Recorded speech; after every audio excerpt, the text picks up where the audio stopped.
Hall of Fame broadcaster, and if you didn't hear the call, the Luka shot that won, I think it was game 2 with Coop on the radio. It was phenomenal, everything he does. Hall of Famer joins us with Paul Catalina, Craig Smoke, and David Smoke, 365 Sports. Did the door crack back open last night for Minnesota, or was that just a blip on the radar? First off, I wish I was a Hall of Famer. I'm not, but thank you. Look, this series is really competitive. I think both teams have reason to believe that the series should be over, that they should have swept. Obviously, the Mavericks by actually winning, the first 3 games of the series, but Minnesota obviously was there in all 3 games. And, last night was a night where Karl-Anthony Towns and Anthony Edwards had their moment in the final 5 minutes of the game. They made shots. And Luka and Kyrie did not make shots. And really, that is what this series has been about. The Maverick stars have been better than the Timberwolves stars in 3 out of the 4 games, and that's why the series is 3-1. Kyrie and Luka, through the season, you could see it, Chuck, the better and better and better. What do you think is it just that playoff excitement juice that really has transformed them into one of the best duos in the league now, and their playoffs have been as fun to watch as anything together for 2 guards I can even remember? Well, I don't think it's the playoffs per se. I mean, everybody's awareness is heightened because of the playoffs, but they were great all year. They're one of 3 tandems ever to average 25 points, 5 rebounds, and 5 assists. So, they were doing it all year. The fact that Kyrie missed a lot of games. Now he missed 24 games.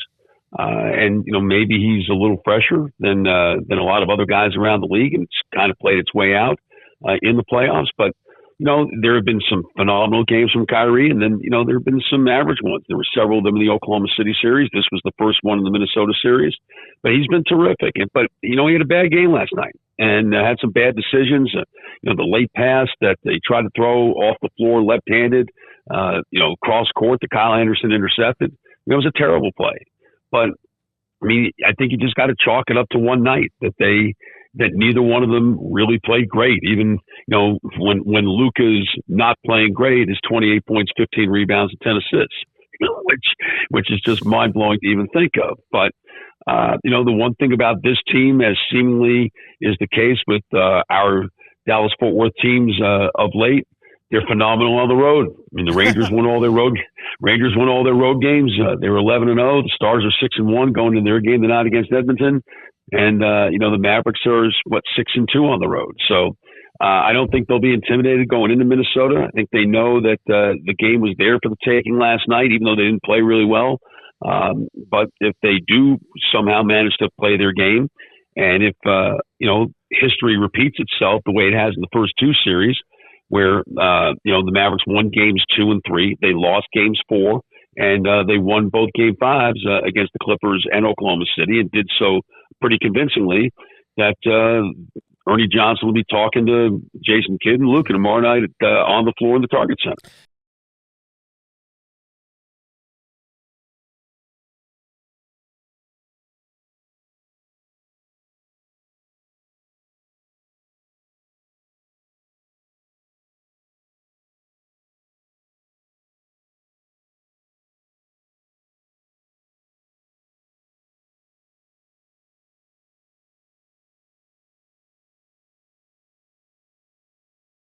God willing, Chuck. Hopefully that is the case. How much do you feel like they missed Dereck Lively last night? Oh, they missed him a lot. Look, and they missed him. He went out early in game 3. He left with 8:35 left in the second quarter. Yeah. And if you look at the points in the paint, they've gone down in every game in the series. The Mavericks had 62 in game 1, 54 in game 2, 40 in game 3, 36 in game 4. And I'm sure Lively's in the game, and he got off to a great start when he got hurt. That those numbers would certainly look better. I'll also say that I think the Mavericks passed up, and Luka in particular passed up several what I believe to be easy opportunities at the rim, instead trying to pass it out to hit the home run. I think the analogy would be there's nothing wrong with hitting doubles. You don't always have to go and try to hit the home run. And the line that I always like to use is 3 is better than 2, and 2 is better than none. The Mavericks weren't necessarily on fire shooting threes last night. They had open chances to take twos and take those baskets. And, Minnesota's a really good defensive team. So anytime you have a chance to get a really high percentage shot at the rim, I really think you're almost obligated to take it. And I don't think they did that nearly enough last night. I know that when we see a good young star coming up through the system or a league or whatever, we like to compare him. How would you look at Edwards, and who does he remind you of, if anybody? Well, I know, obviously, look, the comparisons have been to Jordan. He's a little smaller than Jordan. Jordan was a legit 6'6". Edwards is probably like 6'4.5", if that. They're built the same way. They both, at least here early in their careers, are far more effective shooting in the mid-range than they are shooting threes, although I don't doubt for a second that if Michael Jordan was playing today and they told him he had to shoot threes, he wouldn't be a 32% three-point shooter like he was in his career. But he's got to take over the game mindset, and he can pass it, he can shoot it. He's a very good rebounder for his size. He's a volume shooter right now. And I think he'll learn to be a more efficient shooter as time goes on. But he's really good. And, he really did put his stamp on the game last night. There were a couple of huge baskets that he made. One of them pretty wild shot going right to left into the lane with the shot clock going off, and, banked it in, and then, hits the big one with 38 seconds to go that puts him up 5 and pretty much ends the game. Do you think the Mavs will be at full strength with Kleba back now and maybe Dereck Lively back for game 5, or do you think they'll hold Lively out a little bit longer? Well, he's listed as questionable, and I will only say that in the Mavericks world this year, when players have been listed as questionable, it almost always means they're playing.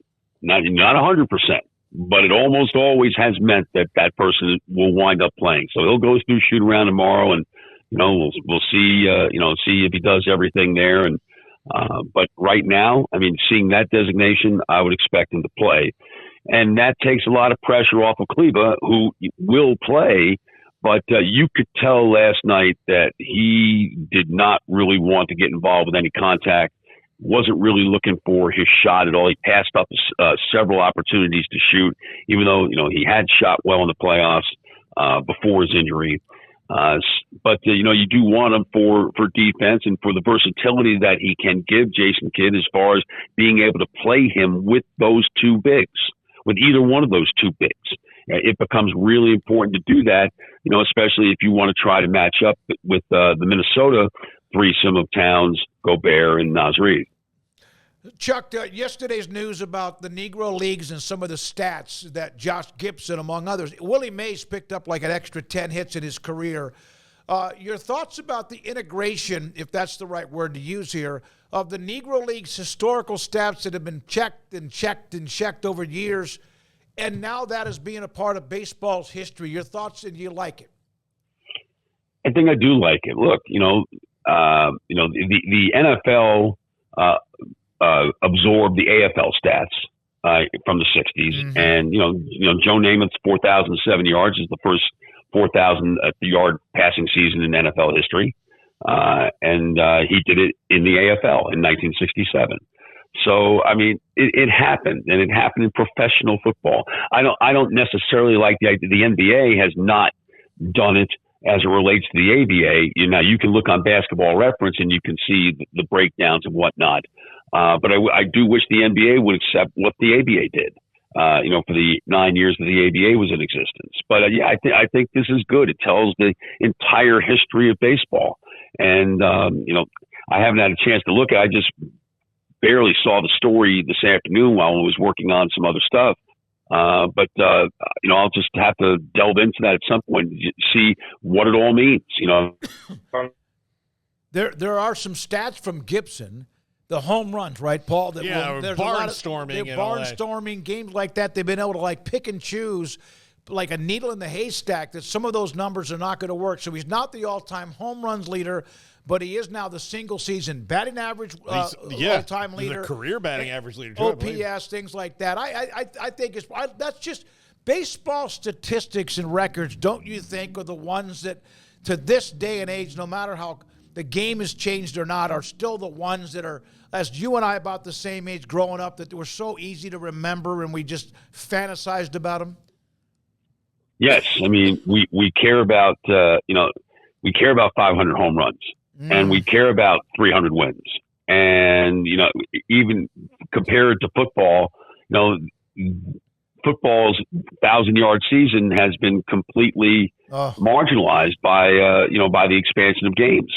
So what Jim Brown did in rushing for 1,863 yards in 1963 in a 12-game season. I mean, it's now they're playing 17 games to try to get there. And so it's an entirely different game. Although, you think about it, in today's game, running backs aren't getting the chance to get to 1,800 yards because everybody's throwing the ball. So if somebody did get to 1,800 yards, maybe it would be pretty significant. But baseball is the one. Look, you're playing, whether it's 154, 162 games. I mean, it's still a large enough sample and even with the expansion of games, the percentage is so little that it doesn't materially affect how you feel about that particular person and what he was able to achieve. Chuck, earlier at SEC Media Day, Scott Strickland was asked a few questions, and one of those was about Florida State. And I know right now, everybody expects the ACC's demise. It's just a matter of in a few months or in a few years, depending on what the courts say. And the odds do favor it. It appears that they would be a Big Ten lean. But you as a Florida fan, would you want to see Florida State in the SEC if that was a possibility, or are you opposed to that? I've got no problem with it. I mean, and they're playing them anyway. Right. So, hey, let it be a conference game and let them be able to schedule a better non-conference game. Or a different I don't know if it would be a better non-conference game because Florida State's really good, right. but schedule a different non-conference game, and so that Florida can travel and that people can travel to Gainesville to play. So I'd be very much in favor of it. But look, the whole college scene right now is, I mean, mess is way inadequate a word to describe what's going on there, and I don't. Nobody knows how ultimately it's going to shake out. But I think Greg Sankey is. I think he's a pretty intelligent guy, and I think if he thinks that Florida State is good for his league, that he will convince the powers that be at the presidential level, the chancellor level, that it's time to make that move. Hey, sometimes do you pinch yourself for what you get to do? You work your ass off. You're really good at what you do. You're a great sports fan. Do you times pinch yourself still to this day that you get to do what you do? Every day. And let's look at it. Yeah. Let's look at it this way, David. There are 8 billion people on Earth. There are 30 people who do what I do as a radio play-by-play guy in the NBA. There are 30 people in the entire world who do that. And if that doesn't put it into proper perspective, I don't know what can or will. So, yes, I know how incredibly fortunate I am to be in this role and, frankly, in the role I'm in with this team. Because for 19 years, I had Dirk Nowitzki for 14 years. I had an overlap with Dirk and Luka, and now I have Luka, who, if he's not the best player in the NBA, you don't have to call roll very, very long before you get to his name.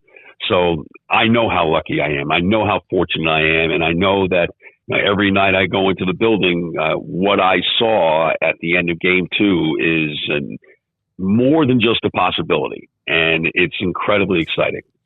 Yeah, I'm glad that you phrased that the way you did, because you said you're one of 30, NBA announcers, but you're one of 2 or 3 guys who can say they're watching arguably the greatest player in the world on a nightly basis. Yeah, I mean, that's a very, very short list as well. What a time in DFW right now, Chuck, right? I mean, there's some finishing that needs to be done by the Stars and the Mavericks, but my goodness, if they can somehow finish, then it's an all-timer of a year for the Metroplex. Well, and, look, even if those teams, the Stars and Mavericks, are not able to win the championship, but they do get to the finals, that would be enough of a remarkable accomplishment. It would just be the cherry on top of the most incredibly delicious sundae in the history of mankind if they were able to both complete the deal and join the Rangers and have 3 champions, really within an 8-month period. I mean, I don't know if that's ever been done. I certainly know it's not been done in the modern era. Maybe back in the old days, maybe back, when the NHL was first formed, and you'd have to go back to 1946 to find the NBA. So I haven't done the research on that, but man, I can't imagine, a baseball, a basketball, and a hockey champ in 8 months. And hey, there's always hope for the football team too. And the football team has been good. I mean, they just have been bad at the wrong time. And it's just been really unfortunate. Well, you brought them up, and I know we got to let you go, but does Jerry even notice what the others are doing? I mean, it's got to bother him, even though as popular as he is printing the money and what he did early on in his career. How much do you think this lights him up a little bit? Well, listen, he wants to be top of mind. And even the Cowboys OTA, which normally would draw, tons of local media out there. I know they had their share, especially when Dak talked, because, the Cowboys quarterback talks, media is going to be there. But, this is something when you get on a run like this, like what the Mavericks and Stars are on, it's every day for 2 months. Yep. And there are games that are involved, which make it all the more fun as opposed to football, which, you're just doing once a week. So yeah, I'm sure on some level, Jerry's probably wondering, man, why can't this be us? Why haven't we been able to get to at least, a conference championship game or anything like that? But in the end, it's still a Cowboys town. And when training camp starts at the end of July and whatever, all the attention is going to be on them. Chuck, you are a Hall of Famer, man. We appreciate your time. Anytime we can get you on the show. Thanks for your time. Appreciate you guys having me as always. Chuck Thanks a lot. Cooperstein, voice of the Mavericks.